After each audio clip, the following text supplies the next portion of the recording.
நம்ம எல்லாம் படைத்த ஏக இறைவனின் அன்பும் அருளும் நம் அனைவர் மீதும் உண்டாகட்டுமாக. இந்த நகர் பெரியோர்களுக்கான இந்த சபையிலே வந்ததற்கு உங்கள் அனைவருக்கும் நாங்கள் நன்றியை உரித்தாக்குகிறோம். குறிப்பாக எங்கள் எல்லாம் வருகை தந்து இதுபோன்று உங்களோடு உரையாடுவதற்கான வாய்ப்பை ஏற்படுத்தி தந்த மேடம் முத்துமாரி மேடம் அவர்களுக்கு மிக்க நன்றியை நாங்கள் உரித்தாக்குகிறோம்.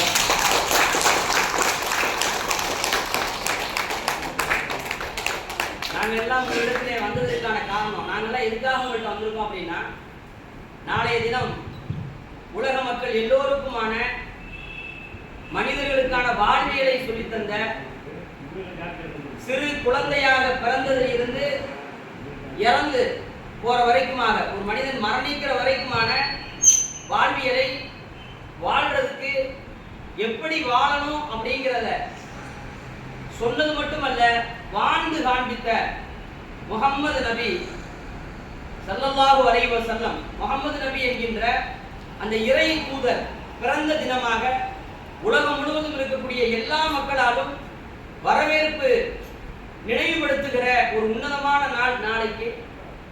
அந்த நாளை முன்னிட்டு தான்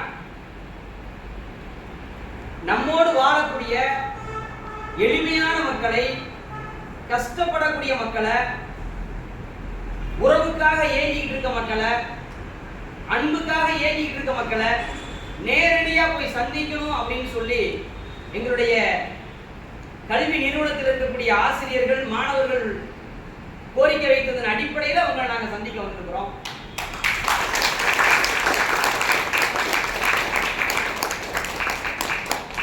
முகமது நபியினுடைய வாழ்க்கையில் இருக்கக்கூடிய 1-2 செய்திகளை மட்டும் உங்கள்கிட்ட சொல்லிட்டு நான் நிறைவு பண்றேன். முகமது நபி துவக்கத்துல இறைவனை குறித்தான செய்தி, மனிதர்களை குறித்தான செய்தியை மக்கள்கிட்ட சொல்லிக்கிட்டு இருந்தாங்க.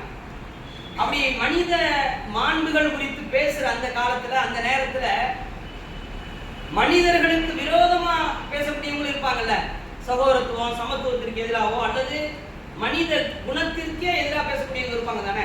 அப்படி சில கூட்டார் இருந்தாங்க. அவங்க ஒரு வன்மமான அல்லது ஒரு குற்றமான ஒரு சொல்லை முகமது நபி மேல சொல்லிக்கிட்டு இருந்தாங்க. அப்படி கேட்டு வாழ்ந்த ஒரு பெரியம்மா, ஒரு வயசானவங்க, முகமது நபி தங்களுடைய வேலை நிமித்தமா வெளியில போயிட்டு இருக்காங்க. அப்படி போகும் பொழுது அந்த பெரியம்மாவை சந்திக்கிற ஒரு வாய்ப்பு கிடைக்கும். பெரியம்மா தலையில ஒரு பெரிய மூட்டை வச்சிருக்காங்க, கையில பை வச்சிருக்காங்க. அந்த தோற்றத்தை பார்க்கும் பொழுது ஊரை காலி பண்ணி போறாங்க. அப்படி போற அந்த அம்மாவை முகமது நபி சந்திக்கிறாங்க. அம்மா எங்க போறீங்க? உங்களுக்கு ஏதாவது ஹெல்ப் தேவையா?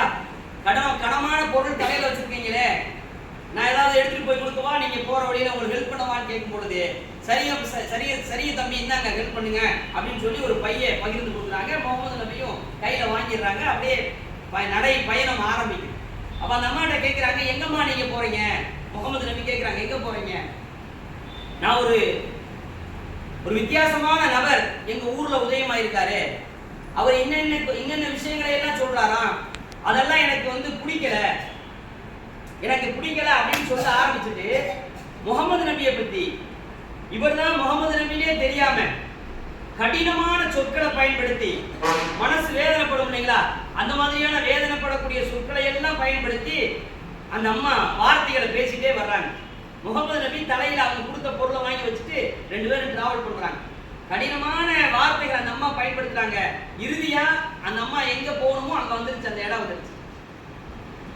அப்ப அந்த அம்மா கேட்கிறாங்க, தம்பி ஏன் நினைப்பையே நான் சொல்லிக்கிட்டு இருக்கேன் உங்ககிட்ட, என்னுடைய உணர்வையே நான் உங்கள்கிட்ட சொல்லிக்கிட்டு இருக்கிறேன், நீ யாருப்பா, உன் பேர் என்ன, எனக்கு இவ்வளவு பெரிய உதவி பண்ணிருக்கிய. இன்னைக்கு இருக்கு அவங்க சொல்றாங்க, இன்னைக்கு இருக்க கால சொல்லி இவ்வளவு பெரிய உதவி யார் பண்ண மாட்டாங்களே, இவ்வளவு பெரிய உதவி பண்ணிருக்கிய, நீ யாருப்பா அப்படின்னு கேட்கும் பொழுது முகமது நபி சொன்னாங்களா, நீங்க இவ்வளவு நேரம் ஒரு நபரை பத்தி பேசுனீங்கல்ல, அந்த நபர் தான் நானே அப்படின்னு சொல்லிட்டு, அந்த முகமது தான் நானே, இறைவன் நீங்க செல்லக்கூடிய அந்த பயணத்தை வெற்றி பயணமாக ஆக்கி தரட்டும் அப்படின்னு சொல்லிட்டு முகமது நபி அவங்கள்ட்ட அந்த பொருளை கொடுத்துட்டு கிளம்ப ஆரம்பிக்கிறாங்க.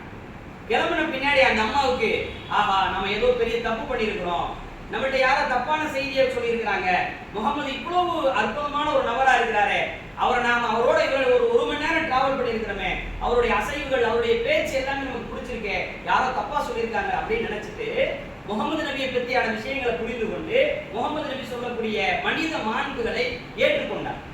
நம்ம நிக்கிறோம், நான் பேசுற செய்தியை பெரியவங்க, நீங்களாம் வயசு ரொம்ப மூத்தவங்க, என்னோட ஒரு 60-70 வருட அனுபவம் மிக்கவங்க மதிச்சு கேட்குறீங்க, உங்களை மதிச்சு நாம பேசுறோம்.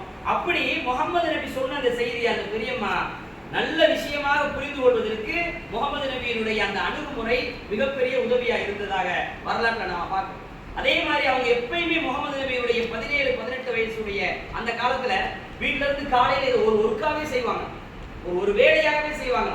வீட்டுல இருந்து கிளம்பி அவங்க வீட்டுல இருந்து ஆரம்பிச்சு அப்படியே அந்த தெரு ஒரு 3-4 தெருவுக்கு போய், அம்மா நான் இப்ப கடைக்கு போறேன், யாருக்காவது ஏதாவது பொருள் வேணுமா, ஏதாவது ஒண்ணு வேணுமா அப்படின்னு சொல்லி முகமது நபி கேட்பாங்க.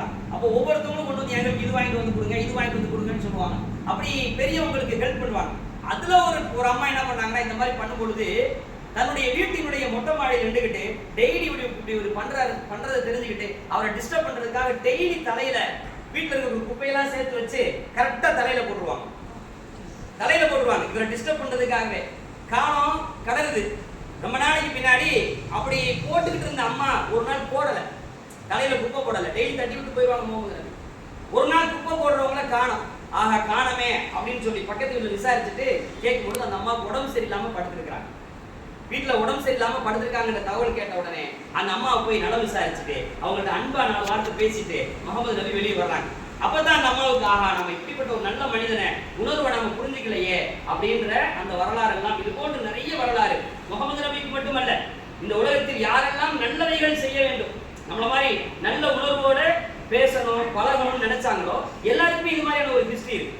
அதுல நாங்க உயிரா நேசிக்கிற முகமது நபியுடைய பிறந்த நாள் நாளைக்கு வரும். அவை முகமது நபி சொல்லிக் கொடுத்திருக்கக்கூடிய இறை கோட்பாடு, மனித கோட்பாடு, சமூக கோட்பாடு, இதை அனைத்தையும் உள்வாங்கி இருக்கக்கூடிய நாங்க எங்கள்கிட்ட படிக்கக்கூடிய மாணவிகள் எல்லாரும் உங்களை